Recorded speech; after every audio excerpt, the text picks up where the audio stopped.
কথায় আছে না, পিঁড়িতে কাঁঠালের আঠা লাগলে পরে ছাড়ে না। সেটা সত্যি কি মিথ্যে তোমরাই জানো। তবে হ্যাঁ, কাঁঠালের স্বাদটাও কিন্তু অসাধারণ। এটার ফলের কোয়ার থেকে এর রসটা কিন্তু ভীষণ টেস্টি। আর প্রত্যেক বছরই যেহেতু এটা গরমকালের একটা ফল, 1-2 দিন কাঁঠালটা কিন্তু আমাদের খাওয়া হয়। যদিও আগে খুব একটা পছন্দ করতাম না, তবে এইভাবে কাঁঠাল যদি সুন্দর করে বড়া ভেজে নেওয়া যায়, তাহলে পছন্দ না করে কি কোনো উপায় আছে?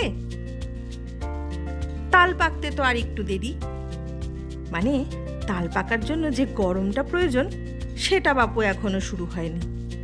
তাই তাল পাকুক তালের সময়ে আমরা আজ একটু বেতাল হয়ে কাঁঠালের বড়াটাকে এনজয় করি। তো আজ আমি ভেজে নিচ্ছি গরম গরম কাঁঠালের বড়া। তোমরা কে কে কাঁঠালের বড়া খেতে পছন্দ করো অবশ্যই কিন্তু কমেন্ট বক্সে জানিও।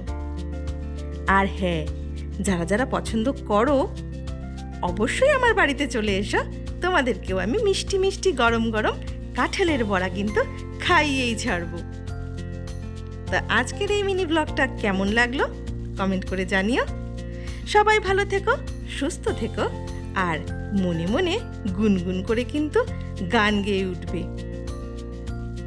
শোনো মন বলি তোমায়, সব করো প্রেম করো না, প্রেম যে কাঁঠালের আঠা, লাগলে পরে ছাড়ে না।